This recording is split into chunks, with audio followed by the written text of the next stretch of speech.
You're watching the Norfolk Southern Sherwood Subdivision. I'm Harold. Thanks for watching. In this video, we're going to provide some tips about how to figure out what color your paint really is. So if you're interested in that, please stay tuned.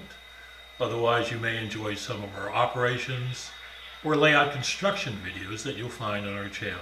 So please check those out when you have a moment. Getting back to our original topic, does this look familiar? We all have lots of paint. This is one drawer. I've actually got two of them. And it may be stored in a drawer like this. It may be sitting on a shelf.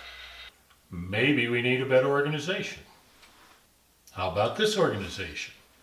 Bought this carousel from Micromark. We've got all our paints in there. You can see them all. They're well organized and you can see the color's name. But is this really the solution that we're looking for? If you look across manufacturers for the color that has the same name, you will find a variety of differences. For example, there are lots of manufacturers who make something called concrete or something called gray. But if you look in just the paints that I have, you will find light dull gray, light neutral gray, light gray, dark gray, medium gray, and gray primer. And they all have different colors. So what we really want to know isn't the name of the paint. We would really like to know, how is this paint going to look if we use it on our layout in our lighting? Coming up, we will show you how you can get that information easily from the paints that you have. So stay tuned. What you really want to know is the color's appearance.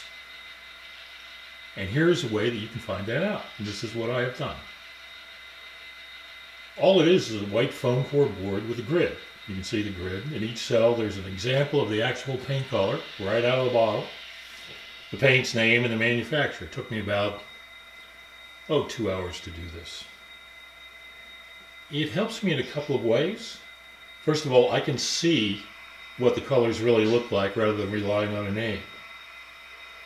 Second, and most importantly, I can take this to the layout and look at the colors on my layout with my lighting. And there are some surprising results, which I'll show you in just a moment. This is our structure, Chubb Industries. It's a Pike Stuff kit, and there's a video that you can watch about how it was constructed. When we painted it, we used light neutral tan from Mission Models. There's an example of the bottle. I believe you can see that it has a tan color when it's sitting here under the photography lighting on my workbench. But when we get to the layout, it's a totally different story, and we're going to see that in a moment. We are now on the layout with the layout's lighting. This is the same structure, Chubb Industries, but I believe you will agree it now has a gray appearance as opposed to the tan appearance it had when we had it on our workbench, which is where we did our painting. We chose a color that was named light tan. However, when we got the color to the layout, the color changed. It's now a gray, which is fine, except it's not the color that we were expecting. This is an example of how layout lighting can affect the colors that are present and therefore should be considered when you are deciding what color to use on a structure or other component of your layout. To get a better idea of what the paint really looks like, you could create something like this. It's been very helpful to me. It helps you organize your paint and makes your color selection for your next painting project much simpler. So hope you enjoyed this little tip, and please join us again on the Norfolk Southern Sherwood Subdivision.